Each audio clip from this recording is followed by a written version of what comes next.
무거울 때에 그 손목 자국 만져라. 마음 문 열고서 주를 모셔라. 그 손목 자국 만져라.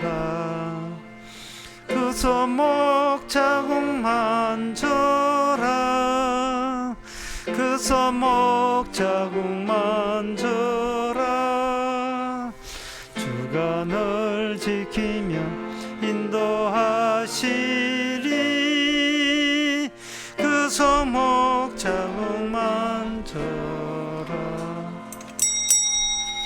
다 같이 묵도하심으로 낮 예배를 함께 드리겠습니다.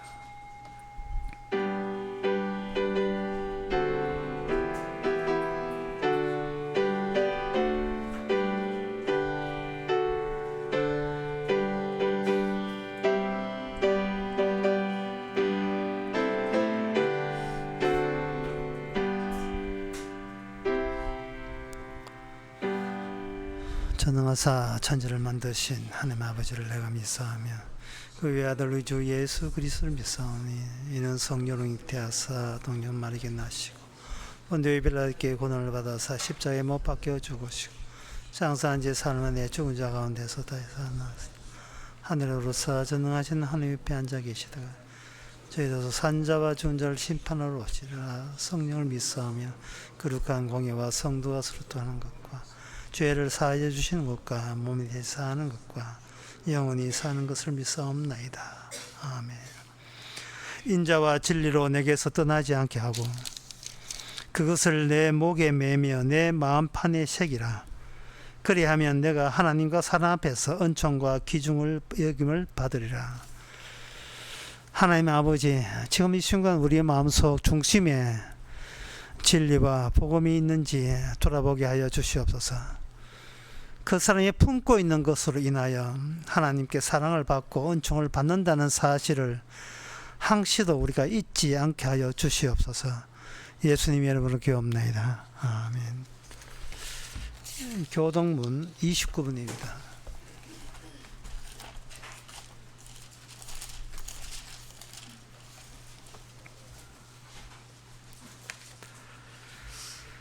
여호와여, 내가 깊은 데서 주께 부르짖었나이다.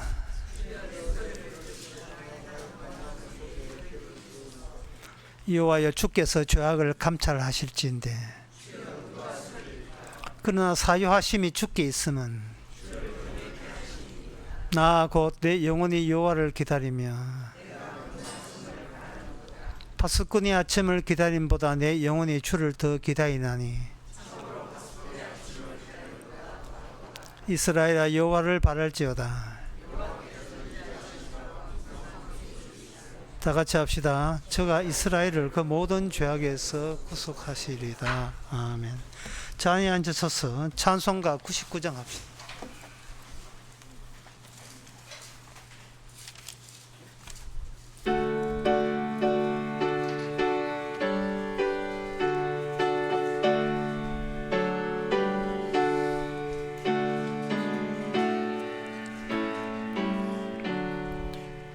주의 손에 죄 속하니 나의 놀라 구주나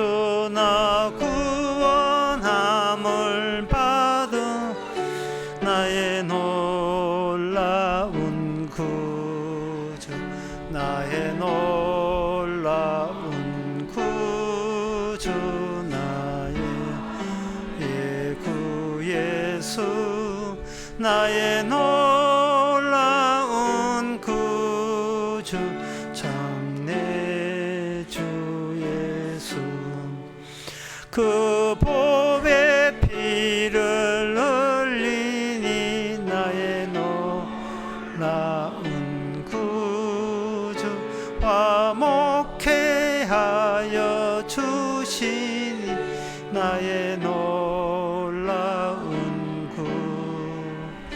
나의 놀라운 구주 참 나의 주 예수 나의 놀라운 구주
충성하게 하신 나의 놀라운 구주, 나의 놀라운 구주, 나의 주 예수, 나의 놀라운 구주, 참 내 주 예수. 이 시간 다 함께 기도하실 때 이만도 장로님 기도하시겠습니다.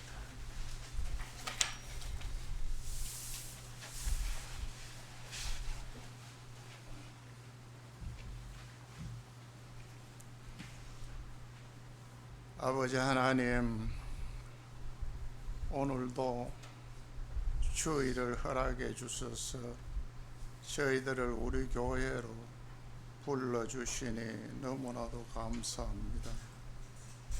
아버지 하나님, 지난 시간은 이 땅에 많은 비를 내려 농작물이 피해를 입고 인명이 손실되고 지역적으로 이런 일이 일어났습니다. 그러나 이곳에는 피해를 입지 않아 아버지 하나님 감사합니다. 그러나 피해를 입은 곳에는 하늘을 쳐다보고 그 입술이 얼마나 원망하겠습니까? 저희들도 아버지 하나님께서 매일매일 저희들 삶을 주관하고 계시는 주님, 삶의 현장으로 인도하여 조금 불편하면은 이 입술이 원망하고 조금 좋으면은 감사할 줄도 모르고 내 노력으로 잘 되는 것 같이 살아가는 저희들 삶입니다. 주님, 저희들 그러나 우리 주님께서는 저희들 심령 가운데 찾아주셔서 때로는 잘못한 것은 아버지 하나님 앞에 용서를 빌으라고 잘못을 뉘우치는 삶으로 또 주관해주고 계시니 감사합니다. 아버지 하나님, 저희들 앞으로 살아갈 때에도 항상 순종한 삶으로 우리 하나님 말씀 안에는 저 멀리 타국에 간 요셉이가 순종한 삶으로 그 애굽 나라에서 총리까지 올라갔습니다.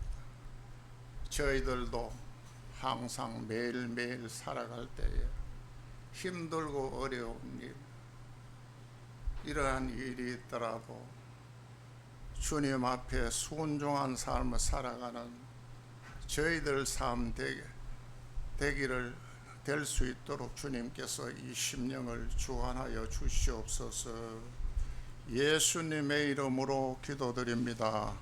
아멘.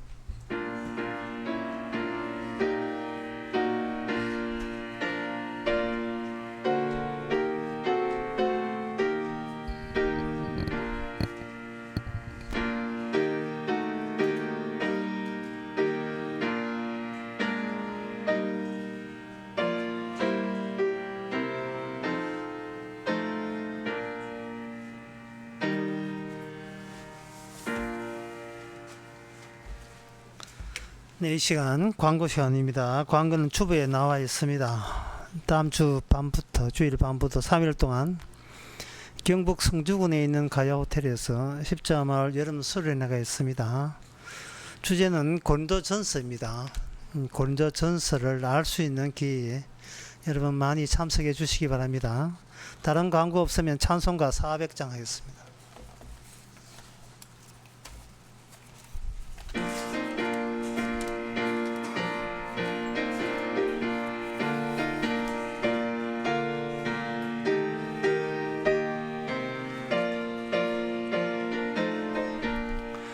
주의 진리 위에 십자가 공기 하늘 높이 쳐들고 천사되어 용맹스럽게 찬송하며 나가세 나가세 나가세 주 예수만을 위하여 목숨까지도 바치고 싸움터로 나가세 원수들이 비록 강할지라도 주의 군기 붙잡고 주의 진리 위에 용기 다하여 분발하여 싸우세 나가세 나가세 주 예수만을 위하여 목숨까지도 바치고 싸움터로 나가세 산과들과 바다 가는 곳마다 주의 군기 날리며 반갑고도 기쁜 승리의 소식 온 세상에 전하세 나가세 나가세 주 예수만을 위하여 목숨까지도 바치고 싸움터로 나가세 원수들은 이미 예수의 손에 하나 없이 패하고 주의 군기만이 영광스럽게 온 누리에 빛나네 나가세 나가세 주 예수만을 위하여 목숨까지도 바치고 싸움터로 나가세 하나님의 말씀은 히브리서 11장 27절에서 28절까지입니다. 믿음으로 애굽을 떠나 임금의 노함을 무서워 아니하고 곧 보이지 아니하는 자를 보는 것 같이 하여 참았으며 믿음으로 유월절과 피 뿌리는 예를 정하였으니 이는 장자를 멸하는 자로 저희를 건드리지 않게 하려 하는 것이며 아멘. 오늘 본문에서 보이지 않는 자가 나옵니다. 근데 사람들은 다 보이잖아요. 이 세상은 보이는 인간들끼리 의논해서 결정한다고 그렇게 알고 있습니다. 이 보이는 사람에게 눈치를 보고 코치를 보고 코치받고 그렇게 살아가고 있죠. 근데 성경은 보이지 않는 자를 보는 것 같이 했다. 지금 보이는 인간들과 보이지 않는 불과 우열을 논하자. 보이는 인간들이 그렇게 대수냐, 아니면 보이지 않는 분이 모든 것을 관장했는가, 그것을 보자는 겁니다. 근데 그것이 바로 모세의 믿음의 내용으로 차지하고 있습니다. 보이지 않는 분을 보는 것보다 더 위에 두면서 살아가는 이 자세, 이게 믿음의 자세지요. 그러면 그 보이지 않는 분, 보이는 인간들은 뭐 발전소도 세우고 빌딩도 세우고 많은 일을 했잖아요. 그러면 보이지 않는 분이 한 일은 뭐냐? 보이지 않는 분이 한 일이 바로 유월절입니다. 유월절을 한 거예요. 그럼 아까 논리에서 보이는 것과 보이지 않는 분 사이에서 보이지 않는 분이 위에 있다면, 더 우선적이라면 인간들이 했던 모든 문명, 그보다 더 우선적인 것이 무슨 사건이다? 유월절 사건이라는 겁니다. 그 유월절 사건을 특징은 여기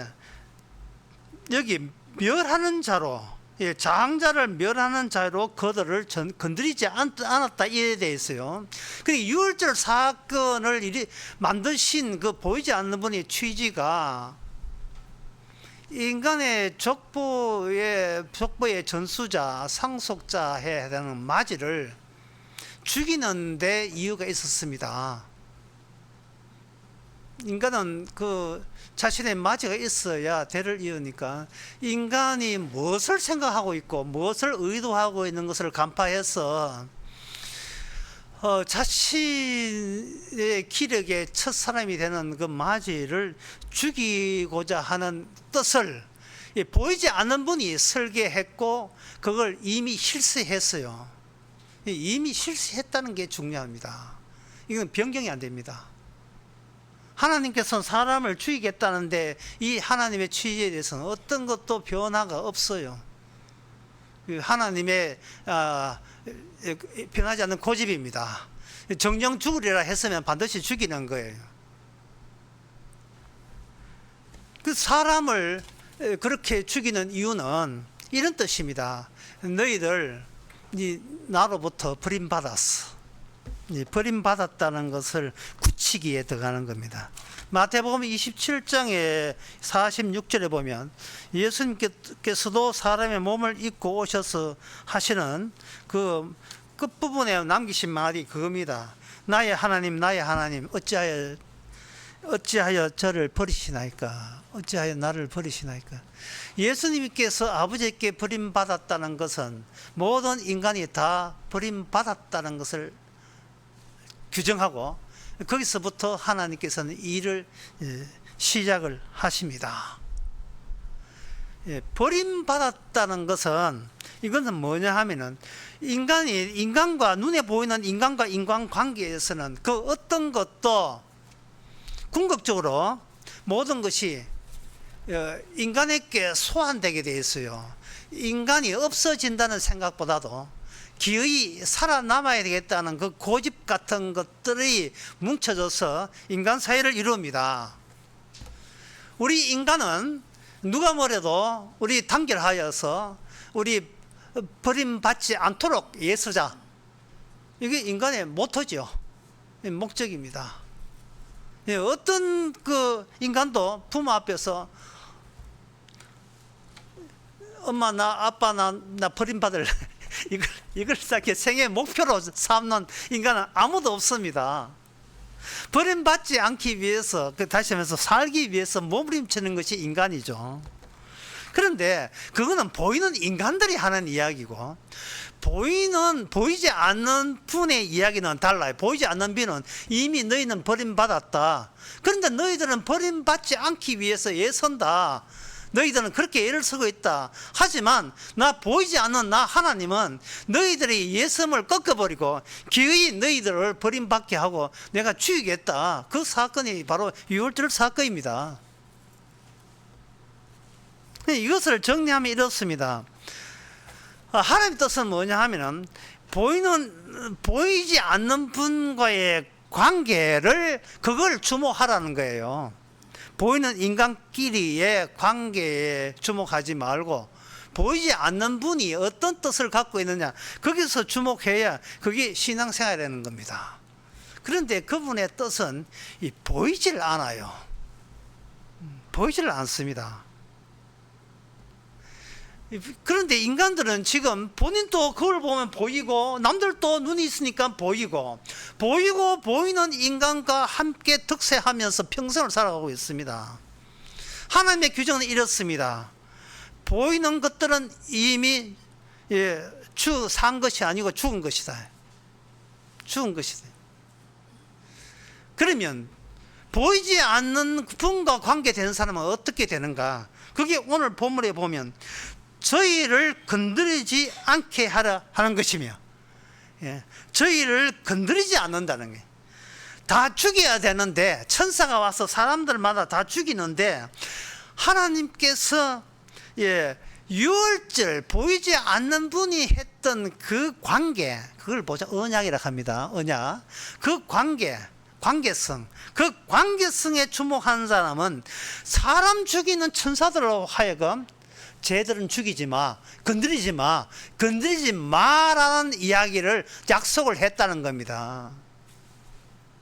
그래서 이스라엘은, 모세와 그 이스라엘은 하나님의 건드리지 않으심이 그들이 이 땅에 살면서 어떻게 유효하게 실효성을 보여주는가, 그 보여주는 과정이 바로 이스라엘 광야로부터 이스라엘 역사가 이제 개시되고 시작되는 겁니다. 여기서 그 이 6월절이 왜 어떤 사람은 장자를 죽이고 어떤 사람은 장자를 안 죽이고 천사 보고 건드리지 마 하고 그들을 따로 뽑아내는 그 이유가 뭐냐? 그게 무슨 원칙에 의해서 그렇게 되는가? 그것은 바로 이스라엘이라는 죽음에서 태어난 이스라엘을 통해서 말씀하시고자 하는 것이 아직도 보이지 않는 분에게 남아있기 때문에 그렇습니다. 그 보이지 않은 남아있는 분이 하시고자 하는 내용은 뭐냐 하면 모든 의미를 죽음 이후까지 확장시키는 거예요. 죽음 이후까지 의미를 확장시키는 거예요. 이게 인간이 이걸 못해요. 보면 교회도 한다 하지만 참 이게 돼야 되는데 그게 참 되는 사람을 내가 참 진짜 고맙게 여깁니다. 이게 뭔 뜻이냐 하면 보통 이래 하잖아요. 우리의 비밀은 무덤까지 가져가자. 이렇게 보통 그 세상에서 그런 대사가 나오죠. 우리의 약속은 무덤까지 가져가는 거야. 알겠지? 세계 손가락 걸고 하잖아요. 그런데 하나님의 뜻은 무덤까지가 아니고 무덤 이후까지 계속 이게 확장이 돼요. 의미가 무덤 이후에 인간이 태어나기 전에 인간이 죽고 난 뒤에도 계속해서 연속적으로 확장되는 그 의미가 인간이 살아있는 여기에 그냥 댐 덮치듯이 합천 시내에 물 들어오듯이 산청군 읍내에 물이 원 잠기듯이 죽음이 뚝이 아니에요. 죽음 뚝 넘어 있는 의미가 살아있는 의미를 이게 덮치는 거예요. 보이지 않는 분의 뜻이 보이는 인간들만 있는 세계 속에 덮칠 때에 이스라엘이 발생된 겁니다. 이스라엘이 나타난 거예요. 의미를 확장시킨 거예요. 인간들은 생각이 이거예요. 사람이 뭐 죽을 때까지만 이래저래 무슨 말씀 있지만 뭐 죽고 난 뒤엔 다 끝이다 하거든요. 이게 끝이 아니에요. 죽고 난 뒤에도 끝이 아닙니다. 죽음 이후의 의미가 인간이 태어나기 전의 의미와 같이 만나요. 인간의 세계는 이게 동그라미 노린자라면 그 노린자를 둘러싼 흰자의 세계는 바로 인간이 태어나기 전의 의미와 태어나고 의미와 이미 그 안에 인간의 생애를 하는 것은 그 안에 노린자처럼 흰자 안에 삼기폭 둘러싸여 있어요. 포함되어 있다고요. 근데 사람들이 울고 불고 난리치고 하는 그 모든 의미는 노린자 안에서만 이게 작동하는 의미예요. 흰자까지 번지지를 못하고. 그래서 뭐 일이 잘못되면 뭐 칵 죽으면 되잖아. 이 죽는다고 이런 게 아닙니다. 그러면 여기서 우리 인간은 보이는 인간들은 죽을 때까지 태어나서 죽을 때까지만 의미가 모든 게 종결되는데 보이지 않는 분의 의미는 턱이 나기 전부터 그리고 죽고 난부터 그부터 시작해서 본격적으로 그 의미가 이제 확장이 되는 겁니다. 자, 여기서 우리가 궁금한 것은 그 의미가 어떤 식으로 확장되느냐 하는 거예요. 그 확장되는 이유는 이 노린자 같은 생활, 인간의 눈에 보이는 인간들이 하는 모든 행위에 대해서 일체 책임지지 않는 의미입니다.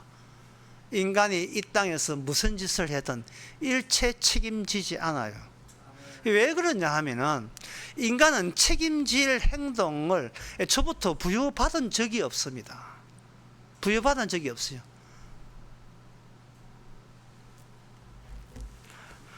이 사도 바울이 로마서에서 이야기한 겁니다. 로마서 16장 25절 26절에서 나의 복음과 예수 그리스도의 전파함은 그 다음에 영세 전부터 감추었다가 이제 나타난 바 되었다 이렇게 이야기해요. 사도 바울이 복음을 전할 때 똑바로 해, 이걸 우리 보고 똑바로 해라고 책임을 묻는 게 아니에요. 사도 바울이 하는 이야기는 기껏 노린자에 해당되는 소소한 사적고 아무것도 아닌 허소의 같은 개인이 행한 그 행함에 대해서 문제 삼는 것이 아니고 예수 그리스도와 연관된 관련된 관계거든요. 보이지 않는 분과 보이는 인간 사이에 흐르는 그 관계에 대해서 주님께서 어떻게 책임지고 어떻게 처리했느냐에 대해서 사도 바울이 이야기합니다. 네 인생을 네가 책임질 필요 없다는 거예요. 이게 사람들은 이야기합니다. 죄 알고 난 뒤에 처벌 받고자 하는데 인간은 죄 알고 처벌 받는 게 아니고 처벌부터 받으면서 죄를 서서히 알아가는 그러한 인생을 보냅니다. 보통 이 세상에서는요, 소송하고 소송에 대한 판결 내리고 심판은 판결 다음에 심판을 집행이 되잖아요. 그런데 그거는 보이는 인간들끼리의 세계에서는 그렇죠. 보이지 않는 분에 의하면 이미 인간들 속에 인생 자체가 처벌이에요. 왜냐하면 각자 뭘 품고 있느냐 하면 각자 마귀를 품고 있어요. 악마를 품고 있어요. 악마를 품고 있으니까 하나님께 보이지 않는 분, 그 모든 말씀은 네 각자 품고 있는 마귀를 내어놓아라. 그걸 내비춰봐라. 그러면 인간 속에 마귀는 어떤 행동을 하는가? 본인이 고소하고 본인이 그 고소에 대해서 맞서서 자신의 무죄를 증명하는 것. 이게 인간들의 평생 가져가는 정신의 패턴입니다. 본인이 한순간도 본인을 고소 안 한 적 없고요. 본인이 고소한 것에서 맞서서 본인이 스스로 변호해요. 변호하면서 나 그렇게 죄 있는 자 아니야, 나는 무죄야 라고 자기의 의로움을 증명하는 그 세월이 90살까지 살면 90 동안 그 일을 했어요. 80 살면 80 동안 그 일을 했습니다. 40년 살면 40 동안 그 일을 하고 있었어요. 그게 마귀가 인간 속에서 거짓 한 거예요. 거짓을. 네가 한 것에 네가 책임져야 될 게 아니야. 내가 내보고 그렇게 지적을 해요. 그러면 내가 나를 변호하기를, 나만 쓰레기인가? 뭐 이런 거. 그거는 내가 나쁜 게 아니고 환경이 그렇게 되어서 어떻다고, 또 내가 내 고소에 대해서 내가 그래서 막 적극 또 변호를 해요.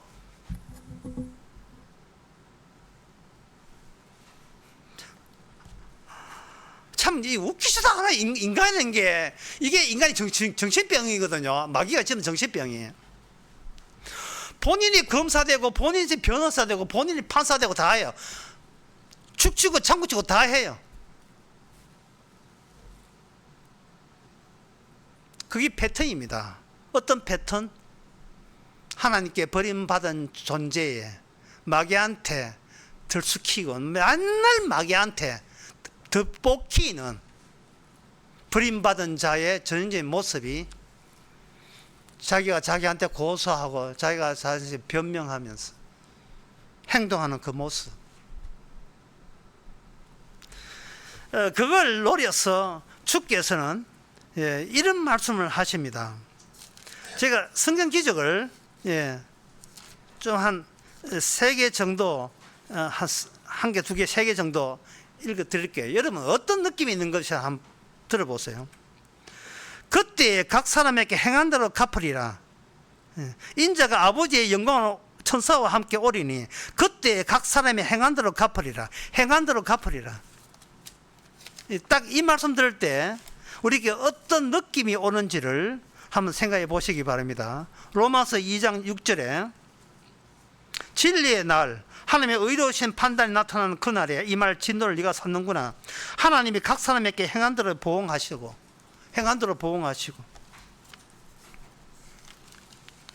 요한계시록 22장 10절에 13절. 예, 이 인간 죽었어 이제. 행한 대로 갚는 거예요. 요한계시록 22장 10절에서 13절. 내가 말하니 이 예언의 말씀을 임봉하지 말라. 때가 가까우매 불의를 하는 자는 그대로 불의를 하고, 더러운 자는 그대로 더럽고, 의로운 자는 그대로 의를 행하고, 거룩한 자는 그대로 행하게 하라. 보라, 내가 속기 어리니 내가 줄 상이 있어 각 사람에게 그의 일한 대로 갚아주리라. 일한 대로 갚아준대. 이 말씀을 딱 들을 때, 접할 때 우리의 그 가슴에 느끼는 것은 뭐냐 하면은, 이 말씀 앞에서 평소에 우리가 했던 대로 그대로 행세가 우리 본성을 그대로 나타내서 마중을 나가요. 하나님의 말씀에 대해서 우리 속에 있는 마귀가 우리를 질질 끌고 그 말씀 앞에 우리를 강제로 세운다 이 말입니다. 그거 봐, 하나님이 네 행한 대로 간다 했잖아. 네 똑바로 하면 네 지옥 가는 거야. 네 어떻게 해야 할 것을 앞으로 정신 차려. 이제 알겠지? 하고 마귀가 또다시 우리에게 고소하고, 또다시 우리는 변명하고, 또다시 우리는 무죄를 증명하려고 평생도록 애쓰고 있는 거예요. 설교 시간에 좀 저런 것은 내가 좀 이렇게 요새 약 기운 때문에 이게 뭐냐면, 누가 뭘 했어요? 본인이 무죄를 증명하는, 본인이 무죄를 증명해요. 매 순간 어느 장소에 가리지 않고. 누가 뭘 했어요?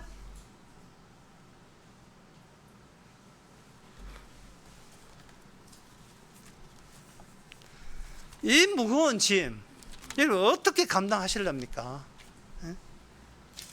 마귀는 날마다 우리를 들쑤시기죠. 예? 똑바로 신앙생활 똑바로 하는 말이야. 만날 마귀가 들쑤시죠.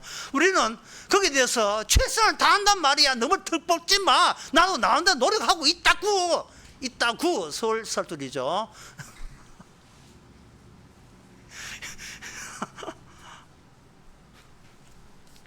요한복음 3장 20절에 예수님은 이런 말씀을 하십니다.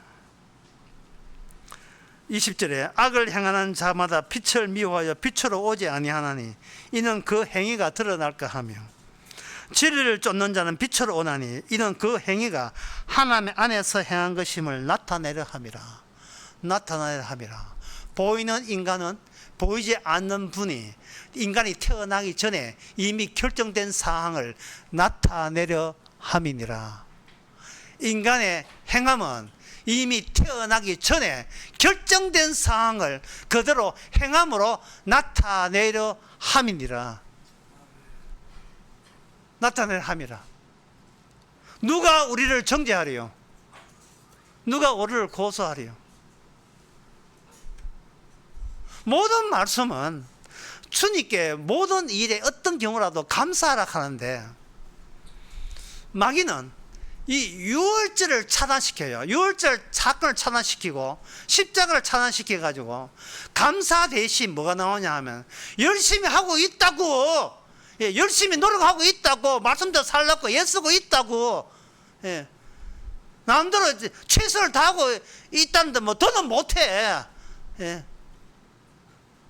이게 선악구조입니다. 이게 마귀가 인간에게 장악할 때 인간의 의식 자체를 마귀의 의식으로 다 바꿔놨어요. 그래서 한국에도 세계 교회가 있잖아요. 이 교회가 마귀가 장악했는데, 마귀가 어떻게 장악하냐 하면은 똑바로 살아야 구원받는다고 이런 식으로 장악한 거예요. 선악 체계를 가지고 성경 말씀에다가, 거기에다가 성경 말씀의 기조 하나의 시스템으로 거기다가 집어넣는, 하나의 틀로서 집어넣는 거예요.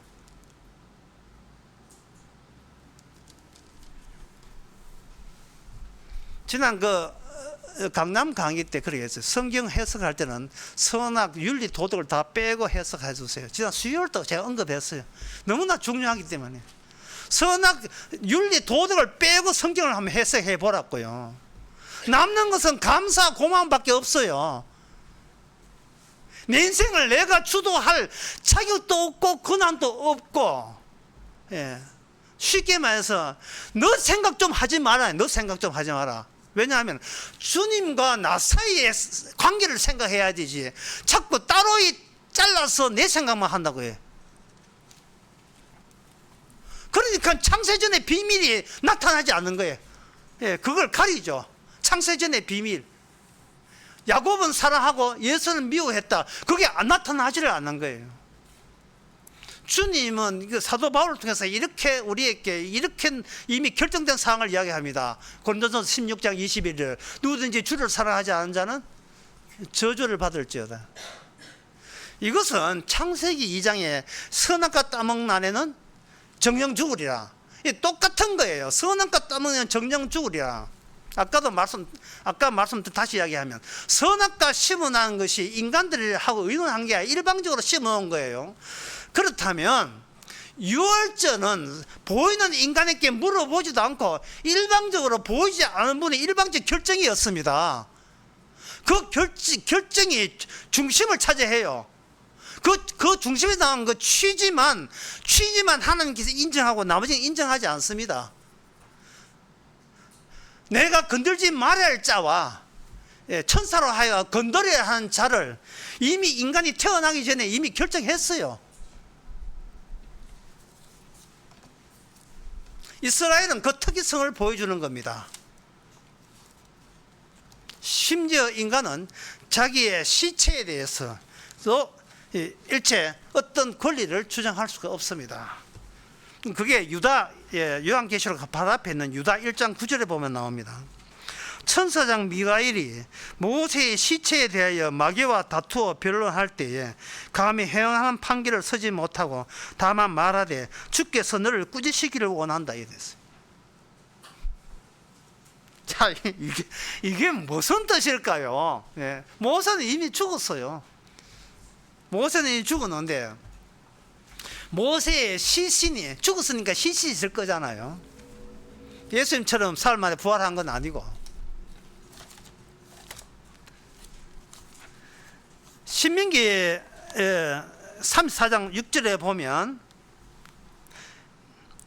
벳보론 맞은편 모압 땅에 골짜기에 장사되었고 오늘까지 그 묘를 아는 자가 없다. 모세가 죽었는데 그 영웅이 죽었는데 그 지도자가 죽었는데 그 묘를 아는 자가 없어요. 김영삼 대통령 죽었지요. 김대중 대통령 죽었지요. 이승만 대통령 죽었지요. 그 묘 다 있잖아요. 현충원인가 다 묘 있어요. 있습니다. 우리가 너무나 보이는 세상, 보이는 인간 세상에서는 묘제가 있다는 것은 너무나 당연한 거예요. 그런데 40일 동안 하나님과의 관계가 정립돼서 온 모세는 뭐냐면 본인의 시체에 대해서 본인이 생각하지 않습니다.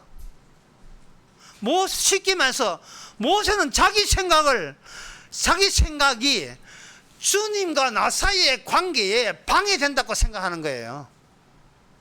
내가 어떻게 살까? 내가 어떻게 바르게 할까? 이 생각 자체가 지금 주님께서 창세 전부터 있었던 하나님의 너는 이렇게 행해야 돼 라는 주님의 일방적 과제에 대해서 그 작업에 대해서 모세 존재 자체가 그게 방해가 되는 거예요. 심지어 시체까지. 그런데 그거는 40일 동안 하나님과 관계했었던 모세의 관계고 모세 말고 다른 사람 같은 경우에는 이미 마귀가 각삼 속에다가 이미 장악하고 있잖아요. 보이는 것을 통해서 보이지 않는 생각에 들어가자. 이게 마귀 생각입니다. 교회마다 생각이 그거잖아요. 그런데 인간 자체가 이미 버림받았는데 인간적인 정신으로 천국 가겠다는 것은 인간 정신으로 천국마저 베려놓겠다는 마귀 생각의 앞잡이 생각에 불과한 거죠. 어떤 인간이 천국 간다면 중간에 인간 정신이 바뀌어져야 돼요. 바뀌지 아니하면 천국 베려놔요. 천국 뭐 그런 인간 받지도 않아요. 천국 가기 전에, 같이 말해서 구원받은 자가 죽기 전에 천국이 어떤 세계냐는 것은 천국의 의미가 자기 안으로 흘러 들어오는 겁니다. 그 흘러 들어온 게 뭐냐면 일체 내 행위에 대해서 내가 책임질 게 없다는 겁니다. 예, 일단은 기분이 좋지만, 일단은 약간 기분 좋은 느낌 들겠지만, 이 기분 좋은 걸로 끝나면 안 돼요. 왜? 그 이유가 뭔데? 굳이 왜 그래야 되는데? 왜 내 행동에 내가 책임지지 말아야 되는데? 왜 나는 내 생각하지 말아야 되는데? 그 이유가 뭔데? 그걸 아셔야 돼요. 그게 유월절 사건이에요. 유월절 사건은 인간을 보고 너는 죽이고 살리고 해라, 인간과 상관없이 다른 관계되시는 분과 관련 지어서 천사는 그분의 지시에 따라서 살릴 자를 살리고 죽인 자를 죽인 겁니다. 인간하고 상대한 게 아니고. 전부 다 피 다 짜내. 예. 당신 피 다 짜내가지고 당신들 사는 집에다가 당신들 피를 문지방에 발라, 이랬습니까? 왜 낯선 존재가 뛰어들잖아요. 어린 양이라는 낯선 존재가. 그러니까 이 낯선 존재는 소위 구원받아야 된다는 그 사람과 대체물로 들어가는 게, 대체물로. 이것이 바로 고린도후서 5장의 대신 죽으심입니다. 대체물로 개입한다는 거예요. 내 인생에 내가 책임지고자 열심히 살았던 내 인생에 대체물이 끼어드는 거예요. 그 대체물과 보이지 않는 분, 하나님 아버지와의 관계로 인하여 살리겠다는 그 계획이 우리가 태어나기 전에, 그리고 우리가 죽고 난 뒤에, 그게 바로 노른자를 둘러싼 흰자의 세계의 확정된 의미입니다. 이걸 로마서 16장에서는 감추어진 비밀, 이 감추어진 비밀을 두 자로 복음이라고 해요. 복음, 기쁜 소식이라.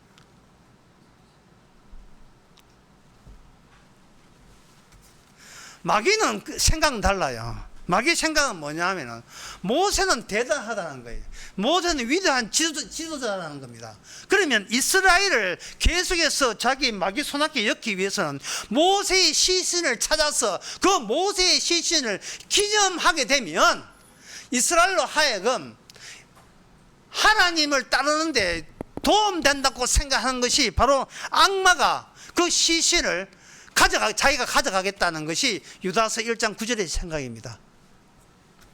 거기에 대해서 미가엘 천사가 억지로 말릴 수는 없고, 다만 주께서 너를 책망하기를 원한다.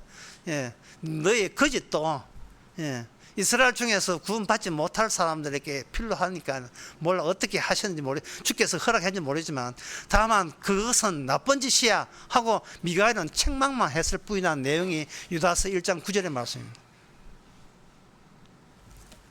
쉽게 말하면 이렇습니다. 인간 사람 취급해주고 살 가치를 부여하는 것은 오직 사탄이 그렇게 하는 거예요.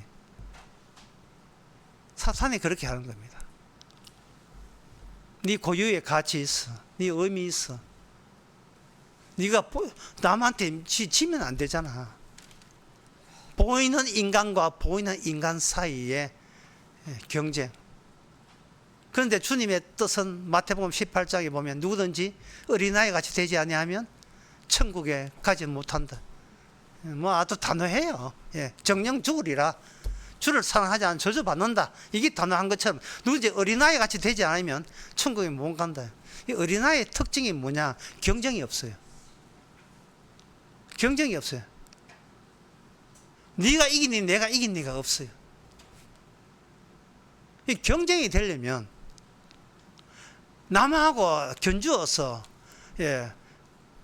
못지않은 어떤 자기 의론, 자기 순결, 자기 순수, 이게 있어야 돼요. 근데 자기 순수, 자기 순결을 만들기 위해서는 본인이 본인한테 고소해요. 본인이 본인한테 고소해 놓고 본인이 그걸 심사를 해요. 판결해서 본인이 무죄인 것을 증명하면서 드디어 자기는 순수에 이릅니다. 이 순수 가지고, 이 순결 가지고 교회 나와서나 다른 세상 만나서 나 이렇게 잘났다, 이런 식으로 버티기를 나가니까 누가 고롭고 누가 피곤하냐 하면은 본인만 대뜸 피곤한 거예요. 사는 게 피곤한 거예요. 직장이라고 나가는데 매니저가 구박을 안 하나? CCTV를 까고 편하나? 이거는 뭐 도대체 이 세상에 나는 이 꼴이 나를 혼자가 먹어서 환장한 세상이, 나를 괴롭게 하게 환장한 세상이. 그런데 그 가운데서도 또 버티는데 버틴다고 더 힘들어요. 왜 버티죠? 뭐 잘났다고 버팁니까? 아까 다시 말씀드리겠습니다. 죄를 알고 처벌하는 게 아니고 주께서 처벌부터 먼저 주고 죄를 알아갑니다.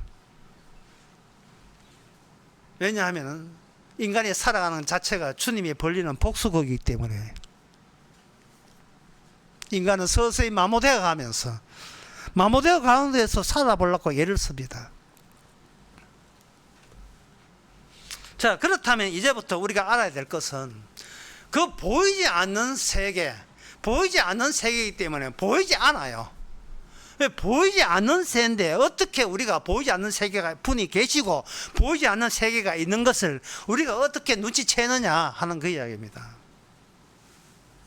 바로 그 점을 위해서 하나님께서는 모세로부터 유월절날 이스라엘이라는 나라를 만들어요. 민족을. 그러면 모세 눈에 보이죠. 그 다음에 이스라엘 눈에 보이죠. 유월절 양을 잡거든요. 그때부터는 유월절 양을 잡아요. 유월절 양이라 한 양이 있잖아요. 양이 보이죠. 보이지 않는 세계를 위해서 주께서 동원한 것은 보이는 것들을 동원시켜요. 보이는 것들을. 오늘날 나라는 게 보이기 때문에 나까지 동원시키는 겁니다. 쉽게 예를 들면 이렇습니다. 어린 애가 밤에 자다가 엄마 내 배 아파, 아랫배 배 아파 이렇게 하니까 뭐 새벽이 되어서 약국도 문 닫았고 약도 없고 해서 엄마가 있어봐라 해놓고 이제 아랫배를 쓰다다면서 슬슬 이 배는 다 곧 낫는다. 엄마 배는 약, 엄마 손은 약손, 엄마 손은 약손 이렇게 하죠. 눈에 보이는 것은 아예 배를 들면 엄마 손, 또 눈에 보이는 것은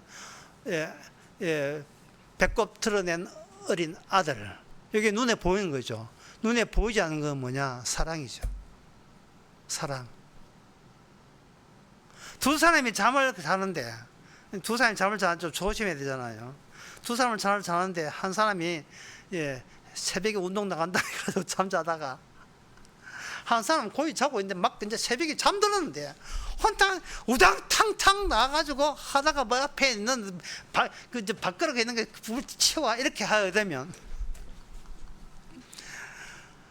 빠져나감이라는 자체는 눈에 안 보이는데 빠져나가면서 물그릇 차고 우당탕탕 거리고 밟고 입을 들쳐이고 하는 건 눈에 보이죠. 하나님께서는 눈에 보이는 걸 통해서 보이지 않는 것을 전수하려고 하는 거예요. 이스라엘은 이 사실을 모르고 눈에 보이는 본인들이 열심히 율법대로 살면 구원되는 줄 알았어요. 눈에 보이지 않는 것이 진정 살아있다는 것, 눈에 보이는 것은 다 죽는 것이라는 것을, 죽는 것을 통해서 죽지 않은 것을 보이고자 하는 것이 하나님의 그 계획이었던 겁니다. 이스라엘을 통해서. 히브리서 4장에 보면 우리 히브리서 벌써 4장 지나갔던 거잖아요. 4장 12절에 이런 말씀이 있습니다. 하나님의 말씀은 살았고 운동력이 있어. 짧아요. 하나님의 말씀은 살았고 운동력이 있어 좌우의 어떤 날선 검보다 예리하고 혼과 영과 및 관절과 고수를 찌고 쪼기까지 하며 마음의 생각과 뜻을 감찰하니, 여기 이렇게 되어 있습니다. 이걸 짧게 줄이면 하나님의 말씀은 살았고 운동력이 있어. 이 말은 하나님의 말씀은 살았고 인간은 죽었고, 이 하나님의 말씀은 운동하고 인간은 아무것도 안 하고 있고, 이 뜻이죠. 인간은 아무것도 안 하고 있고, 말씀이 말씀대로 되기 위해서 인간은 상황 따라 움직일 뿐은 하나의 후닥닥닥 우당탕탕 그릇에 해당되고 보이는 흔적만 나올 뿐이지, 흔적만 날 뿐이에요. 근데 인간들은 흔적만 보고 그 관계를 몰라요. 아버지와 예수님이라는 아버지와 아들 관계에 주목을 못해요.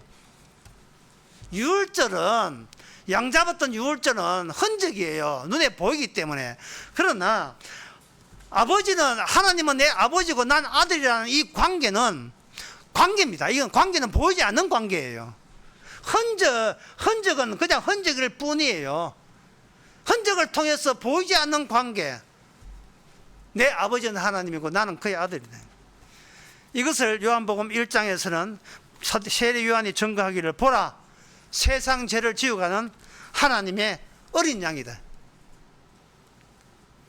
이 이야기를 아무리 사람들이 예수님 붙들고 앞뒤를 보면서 어디를 봐야 이 사람이지 이게 무슨 어린 양이냐, 아무리 따져도 소용없어요. 흔적만 보면서 흔적이 그게 전부인 줄 알고 있어요. 그 안에 말씀이 운동하고 있다는 거, 그걸 몰라요. 왜냐? 나마저 흔적이기 때문에.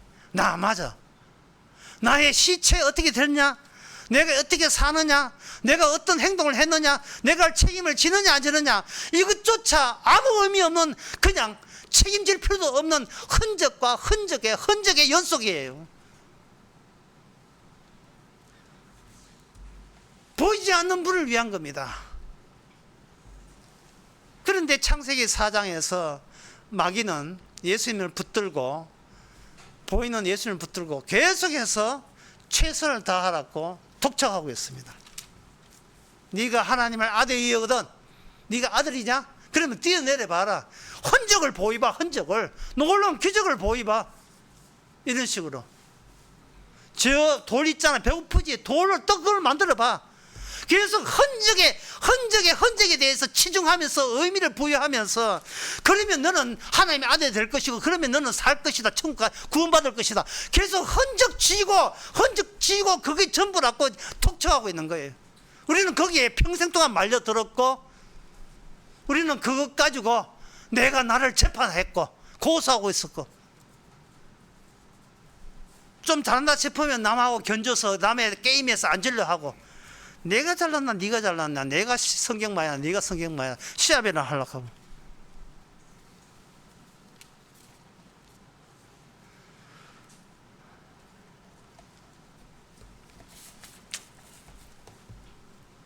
인간 세계라 하는 것은, 인간 세계라 하는 것은 인간의, 인간에 의한, 인간을 위한 공포는 이 세상에서 사라지지 않습니다.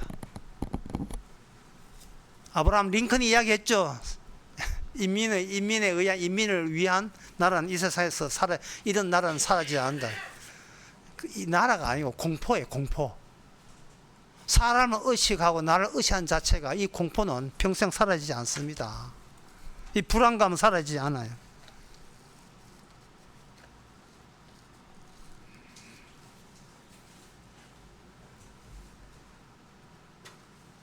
따라서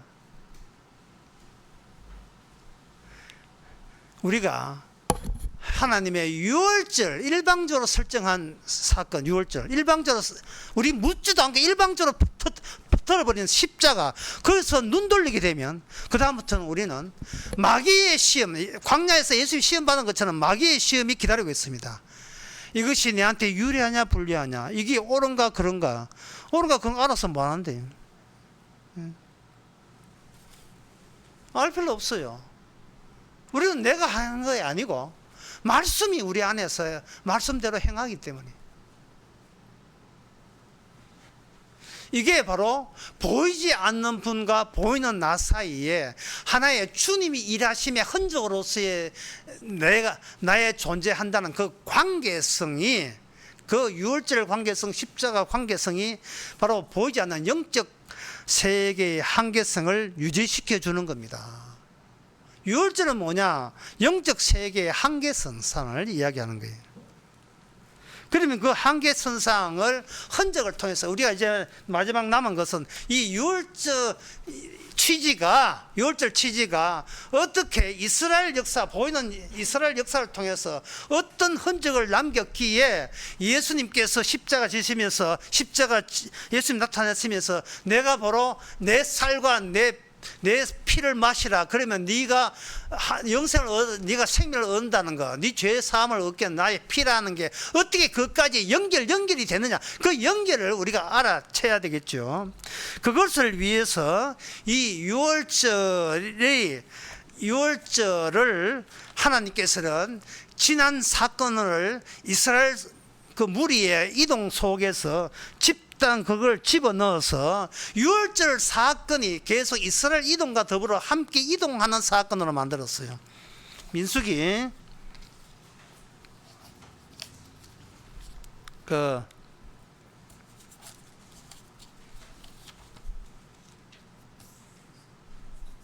민수기 28장 3절에 또 그들에게 이르되 너희가 여호와께 드릴 화제는 이러하니 1년 되고 흠없는 수양을 매일 둘씩 3번째로 드리되, 이거 상번제. 예, 한 어린 양은 아침에 드리고 한 어린 양은 해질 때 드리라. 상번제 드리는 거예요. 이 어린 양을 드리는 거예요. 어린 양이 장착돼 이스라엘 이동하는 이스라엘 장착되는데 그 위치가 뭐냐? 그 위치가 바로 언약궤 앞에서 제사를 드립니다. 자, 그렇다면 이제 남은 문제는 뭡니까? 언약궤가 뭐냐 하는 게. 언약궤가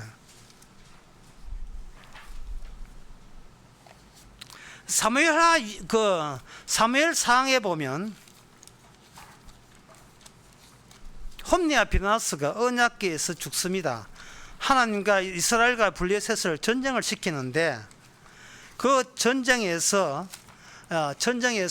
이스라엘은 언약궤와 분리됩니다. 이스라엘은 오해해가지고 언약궤가 있으니까 우리는 천군 만마를 얻었다고 생각해가지고 우리는 이제 안 진다, 이긴다고 했는데 언약궤 동원해도 언약궤 빼앗기고 이스라엘은 졌어요. 이게 굉장히 오늘 설교 제일 어려운 대목인데 하나님께서는 유월절 사건을 통해서 나와 죄를 분리시킵니다. 나와 죄를 떼어놓아요. 나와 죄를 떼어놓음으로 말미암아 죄와 붙어있는 나와 죄와 떨어진 사이에서 새롭게 하나님의 언약 관계로 새롭게 생산된 나를 새롭게 나타나게 하는 거예요. 죄와 더불어 옛날 있던 죄와 더불어 있던 마귀와 함께 있던 나는 죄가 떠내려갈 때 같이 떠내려가 버리고 죄를 처리해 줄 때 애자도 같이 떠내려가는 거예요.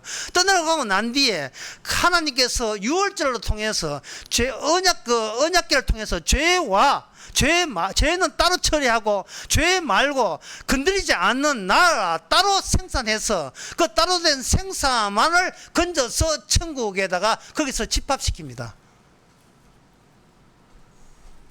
이 떼놓는 작업이에요.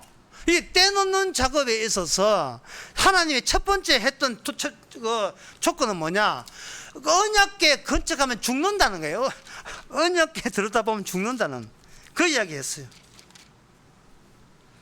사무엘상 6장 19절에 베스베스 사람들이 여호와의 길을 들어본 거로 그들을 치사 70인을 죽인지라.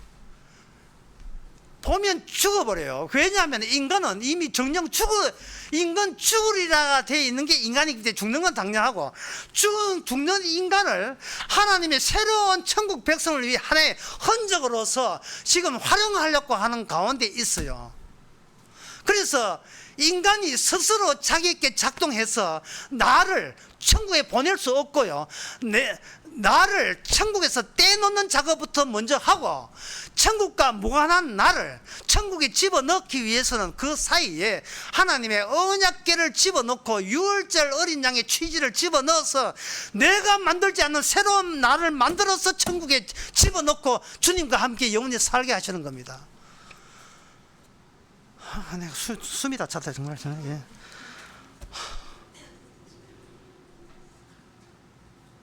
이것도 모르고 교회에 나와가지고 자기 합리화하고 자기 행동 정당화하고 도대체 쳐다보기를 십자가 쳐다보면 되는데 자기 행동, 그 행동이 바른 자세인가? 뭐 이러고 있다고요. 바른 자세에서 뭐 할 건데, 그 뭐 하는데, 개나 줘봤어요. 그래서 다윗은 하나님의 언약을 알고 이 언약궤를 이제 하나님의 뜻에 대해 모셔오려고 합니다. 모셔오는데, 여기 또 사단 났어요. 또 사단 났어. 예.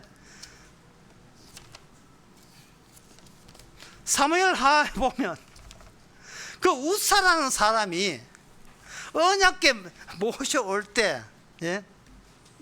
6장 6절에 저희가 나곤의 타작마당에 이르러 소들이 띠므로 우사가 손을 들어 하나님의 궤를 붙들었더니 여호와 하나님의 우사의 잘못을 인하여 진노하사 저를 거기서 치시니 그가 하나님의 궤에서 죽느니라.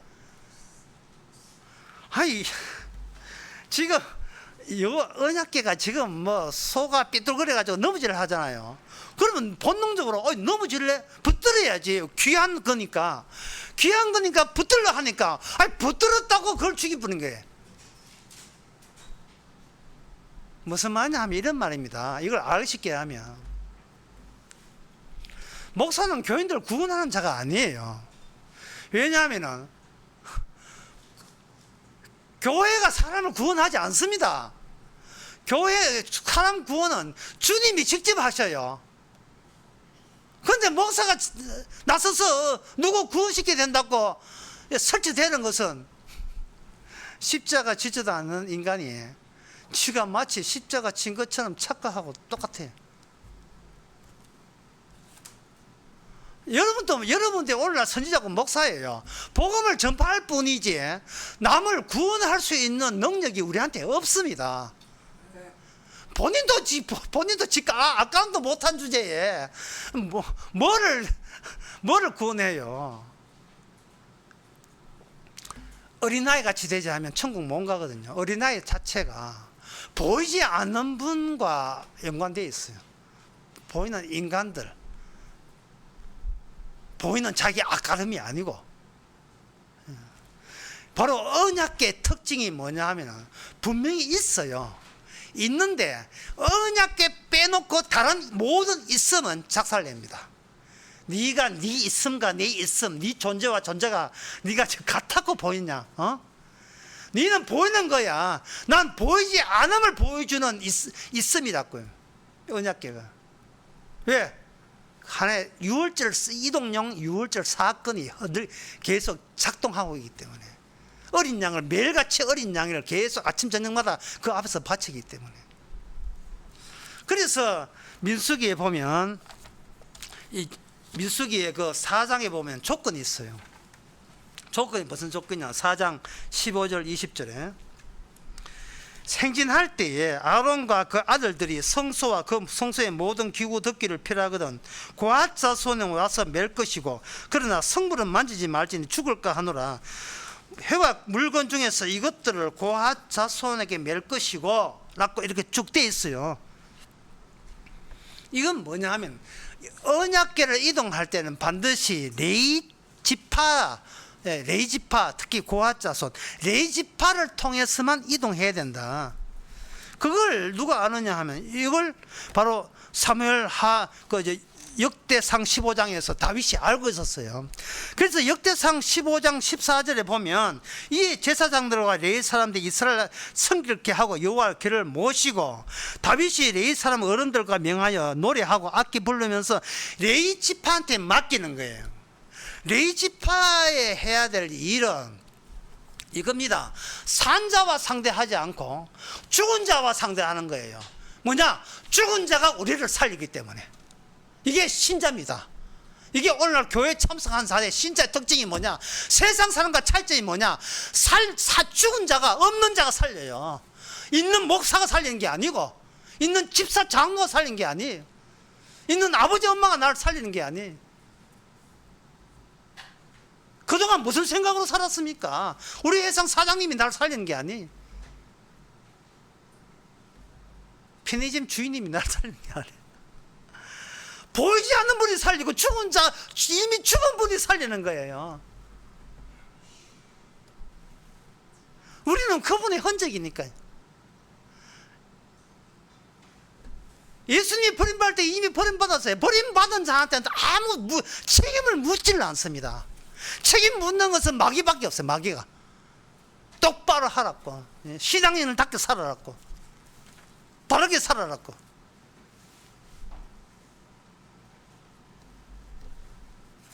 거짓 한 자가 누구냐 하면 요한계시록에 나옵니다. 거짓 한 자가 바로 요한계시록 19장에 나옵니다. 거짓 선지자들이에요. 짐승이 잡히고 그 앞에 이적을 행하던 거짓 선지자와 그 함께 잡혔으니 이는 짐승의 표를 받고 그의 우상에게 경배하는 자들이래. 이적으로 사람을 미혹했다. 여러분 속에 계속 반복돼야 될 것은 십자가밖에 없습니다. 그 십자가 어린 양도 이제는 흔적이 없어지고 마지막에 예수님이 직접 어린 양 돼서 다 끝냈어요. 끝으로 이 말씀하고 마치겠습니다. 어떤 사람이 그 대사가 이런 게 있어요. 당신의 상처 어디서 받았어요? 이렇게 하니까 그 사람이 말하기를 내가 약상자에 받쳐서 상처받았다 하는 거예요. 그런데 어디 영화에 나온 대사인데 그 대사가 상당히 저한테는 의미있게 달렸어요. 네 어디에 받쳐서 상처 났냐? 약상자에 받쳐서 사람을 상처를 고치는 상처에 받쳐서 상처가 났다는 거예요. 그 이야기 딱 선 순간 갈라디아서 6장 17절에 생각났습니다. 사도 바울이 말하기를 건드리지 마라. 나 예수의 상처가 있다. 예수님의 흔적이 있다. 그게 바로 십자가입니다. 예수님의 십자가에 받쳐 십자가 여러분 속에 들어와서 이제는 여러분 속에 십자가에 다 이루심이 우리가 살아가면서 육신의 죄를 발굴하면서 그 죄와 십자가에 다 이루심이 어떻게 관계되고 만났는지 유월절 사건이 우리를 통해서 어떻게 반복되는지 그 십자가 유월절 사건 나는 너 건드리지 않는다는 사건만 드러내면서 평생 살아가시기 바랍니다. 기도하겠습니다. 하나님 아버지, 우리 속에 무엇이 일어나고 있는지를 말씀을 통해서 주목할 수 있도록 도와주시옵소서. 그저 보이는 세상 눈치코치 보면서 평생을 피곤하게 살았습니다. 남들이 나를 어떻게 생각할까 그게 고민거리고 공포와 불안을 조성했습니다. 이 마귀의 술책에서 주의 십자가로 다 그것조차도 주의 십자가를 드러내는 하나의 재료가 된다는 것을 깨닫는 저희들 되게 하여 주시옵소서. 예수님의 이름으로 기도합나이다. 아멘. 다 일어나셔서 401장 합시다.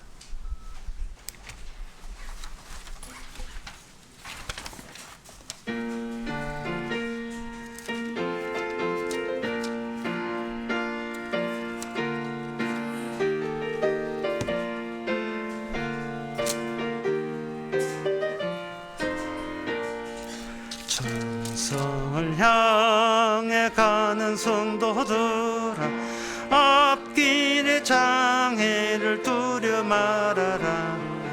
성령이 너를 인도하시니 왜 지체를 하고 있느냐. 앞으로 천성을 향해 나가세. 천성문만 바라고 나가세.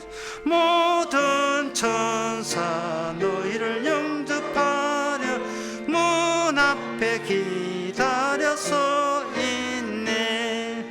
너 가는 길을 누가 비웃거든 확실한 증거를 보여주어라. 영이 친히 감하여 주사 저들도 참 길을 얻으리. 앞으로 천성을 향해 나가세. 천성문만 바라고 나가세. 모든 천사 너희를 영접하려 문 앞에 기다려서 있네. 너 가는 길을 모두 가기 전에 내 손에 등금을 꽂지 말아라. 저 마귀 흉계 모두 깨뜨리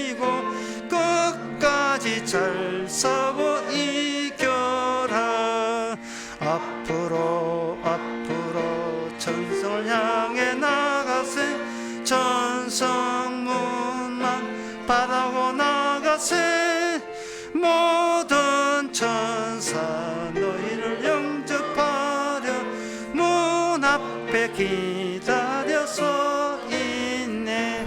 기도합시다. 지금은 우리 주 예수 그리스도 은혜와 하나님의 거짓 사랑과 성령의 충만하심이 주님이 치밀하고 놀라운 주님의 사랑을 진정으로 사랑하게 된 모든 성도에게 함께 있을지어다.